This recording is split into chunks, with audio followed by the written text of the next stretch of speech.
is that going to do? What that's going to do is it's going to ensure that the kids who end up in co-ed are representative of the kids who are in single sex. So in this case, I'm going to use a clustering algorithm to help me decide how to stratify my randomized experiment. Here's what I get when I run the K-means clustering method with 3 clusters. What I've done here is I've drawn a number next to each point corresponding to the cluster. So here's cluster 1, here's cluster 2, and here's cluster 3.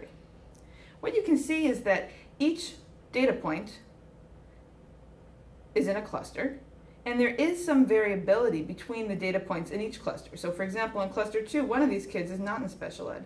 In cluster 1, we have kids of all types. They range in terms of behavior, free lunch, and gifted education, right? In cluster 3, they range in terms of reading quite a bit.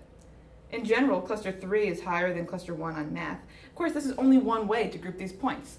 So what we should do is use these K-means clusters to inform what we're doing next, to inform the stratification. This can be very helpful. There's only so many variables I can think of at the same time as I look at these plots and try to find groups that are similar, and the K-means clustering proves to be a useful way to make strata. So this is one application of the K-means method.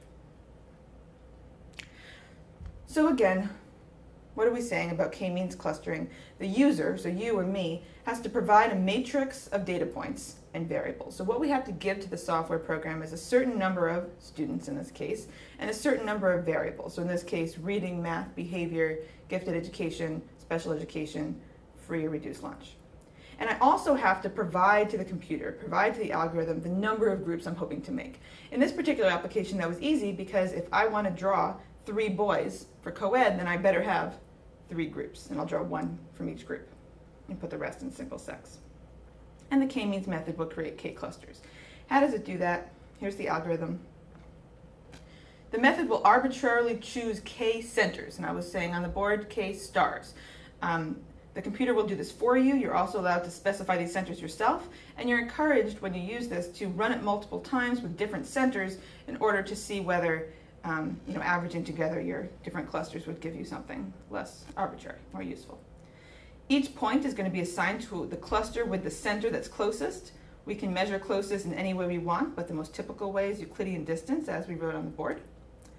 Then we're going to calculate the centers of the resulting clusters just by taking the means of each variable within each cluster. And then we're going to repeat. We're going to repeat assigning points to clusters and calculating the centers of the resulting clusters until the centers don't move anymore. What are the elements of this particular method? It's sensitive to the initial choice of centers, as we've been saying. It minimizes the sum of square distances from the points to the centers. That's what we're going to end up doing here. And that's actually one of the things that the R version of this method will spit out.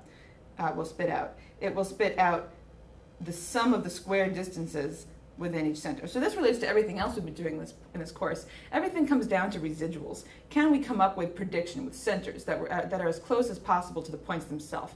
Let's take each point, see how far it is from the center we end up assigning it to, square those distances, add them up, and try to come up with a set of centers such that those sums of squares are as small as possible.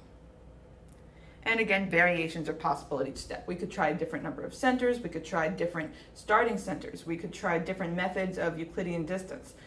We could have different decision points, different ways of deciding whether the centers aren't moving anymore. So there's a lot of different variations here.